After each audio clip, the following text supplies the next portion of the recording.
Hey everyone, welcome to the Mindset Playground, where you're going to get your daily dose of positivity.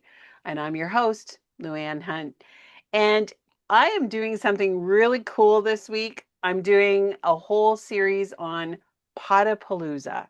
I know, I didn't know what that was either when I first started talking about it. But this is my first time doing Podapalooza, and I would do it again in a heartbeat, I have to tell you. The people that I have been meeting are so amazing. And I probably would have never met them otherwise, even though I have a podcast. But it's so great to meet these people and to really get those questions that are the questions that everybody wants to ask someone.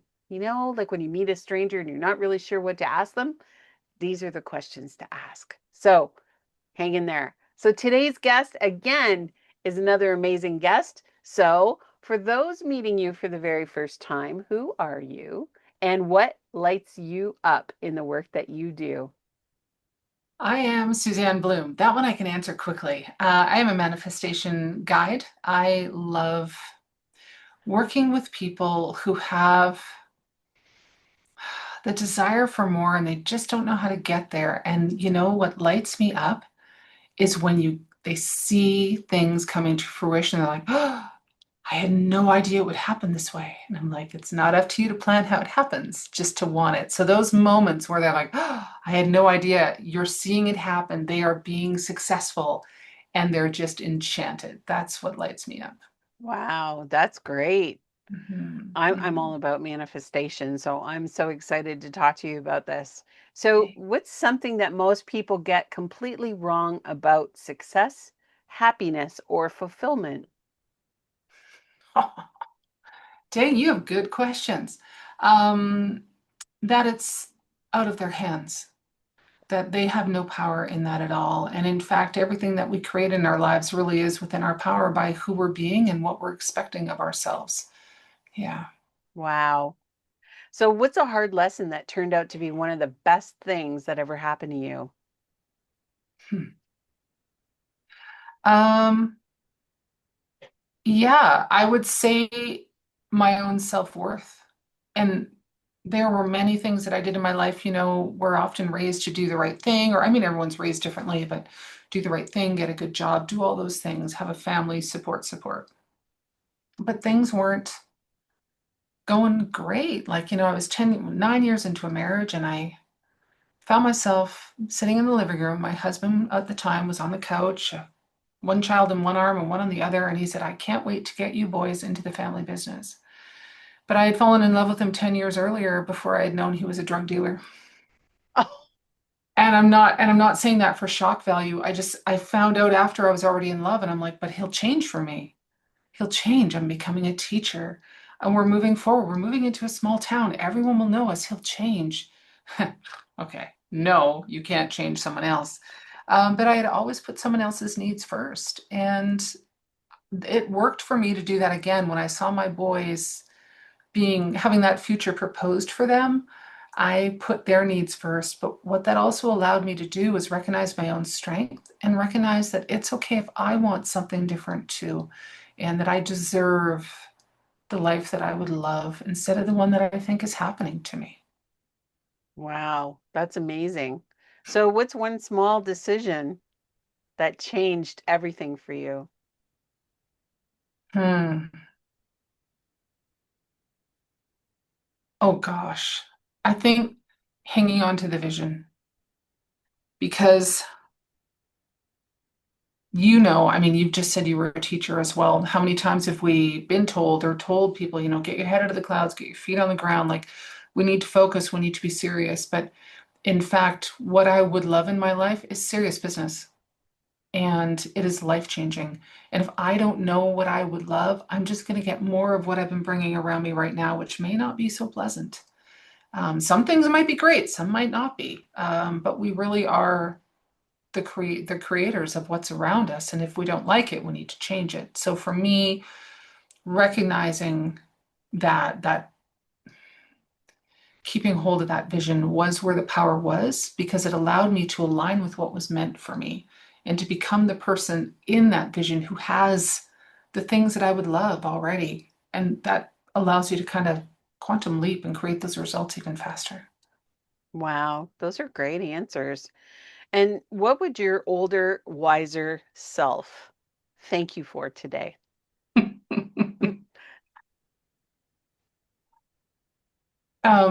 The moments when I looked myself in the mirror and acknowledged me as as a spirit within a body, however you want to put it, as woo as you want to get, but just recognizing that there is a me in there and that I love that person.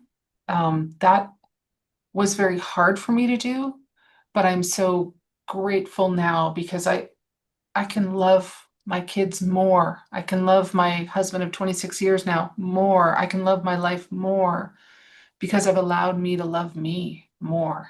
And it just radiates out. It sounds like something you'd read in a book. And I mean, it's probably been spoken about so many times. Life changing, though. I advise everyone to look themselves in the eyes and try not to cry, first of all.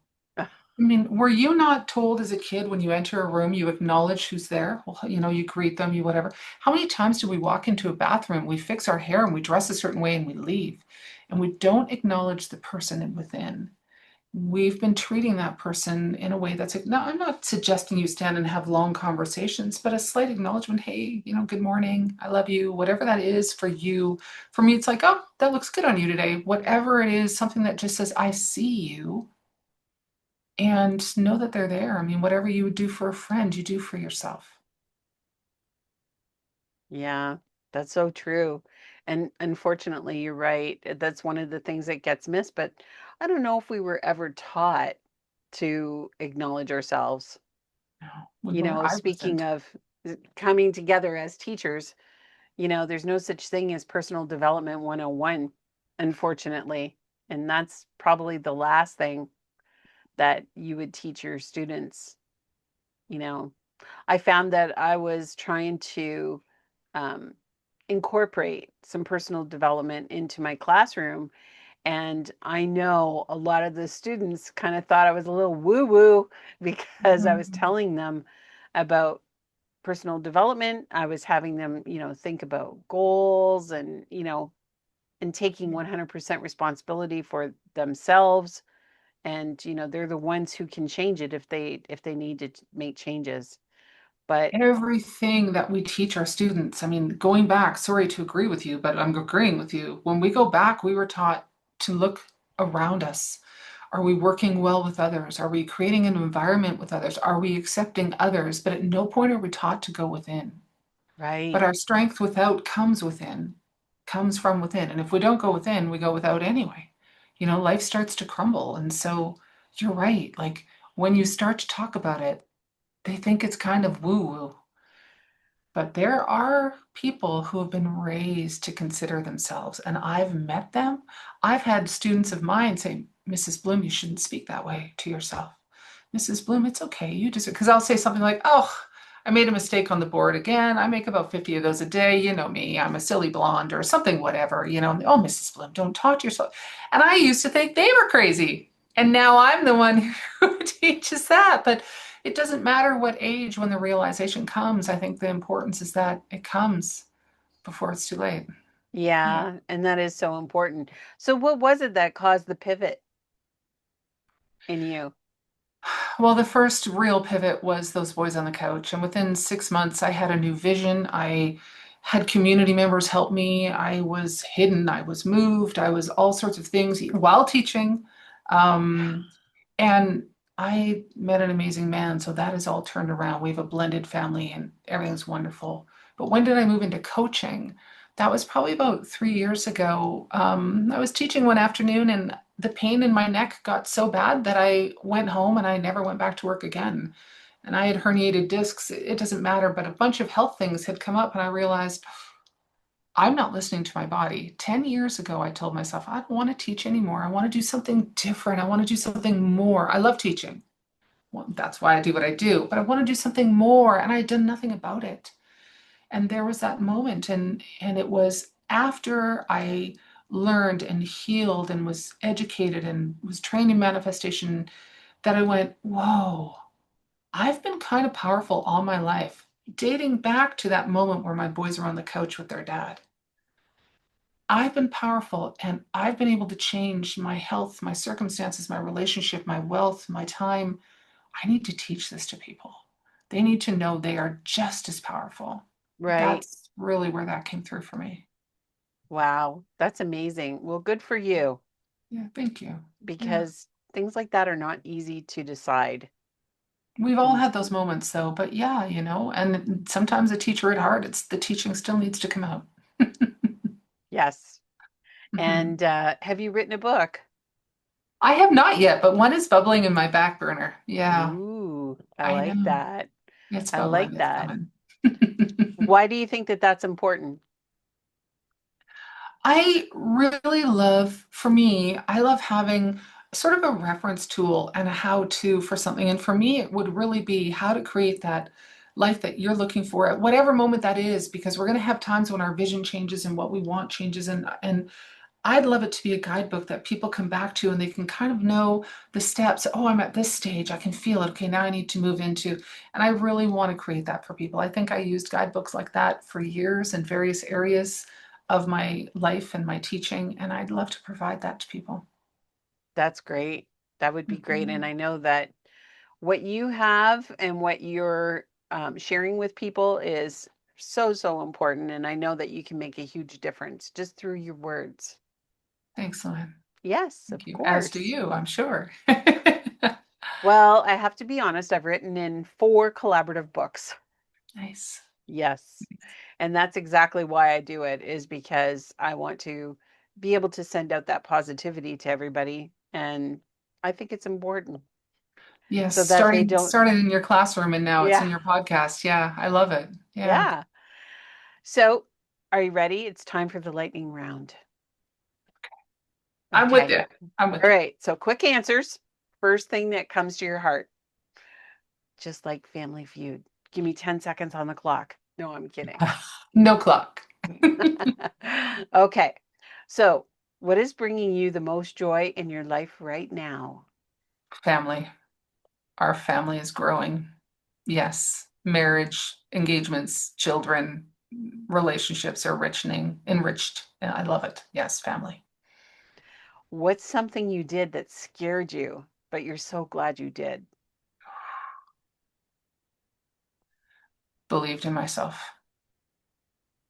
Yeah. That was scary. It was. I'd been taught to believe that I needed other people, that I needed to rely on my ex, I needed to rely on you name society, and I realized I could rely on me. Wow. I What's love to work with other people. I believe in working with other people, but I know that my power comes from within. That's what I mean. Yeah. Well, it's great that you've learned that because it's so true. That's hmm great. hmm So, what's one strength that you have that people might not see at first? Oh, they don't like it. Truth speaking. Ooh, Yeah. So someone will talk to me about a situation that they're in, and I'll go, I can feel a belief that you're holding there. And I'll name it. Oh, they go, I didn't know I was thinking that. I didn't know I believed that. Does it serve you to believe that anymore?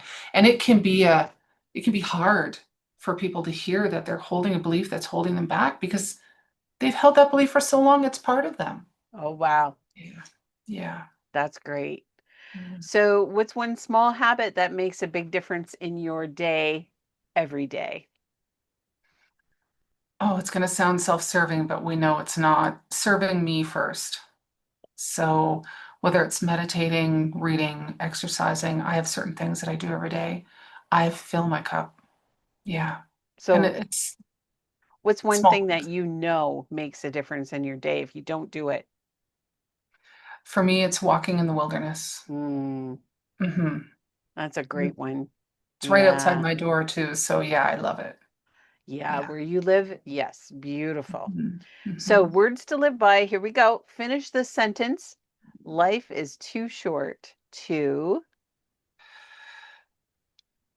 Not create what you would love to have. Nice. And of course, since this is the Mindset Playground, what's one message you'd love to leave on the playground wall for everyone to see? When in doubt, reach for gratitude. If you don't know how to feel about something, Reach for gratitude. It's the best place to launch from every time. Oh, wow. Those are some great answers. And I think you've won the two slice toaster. Perfect.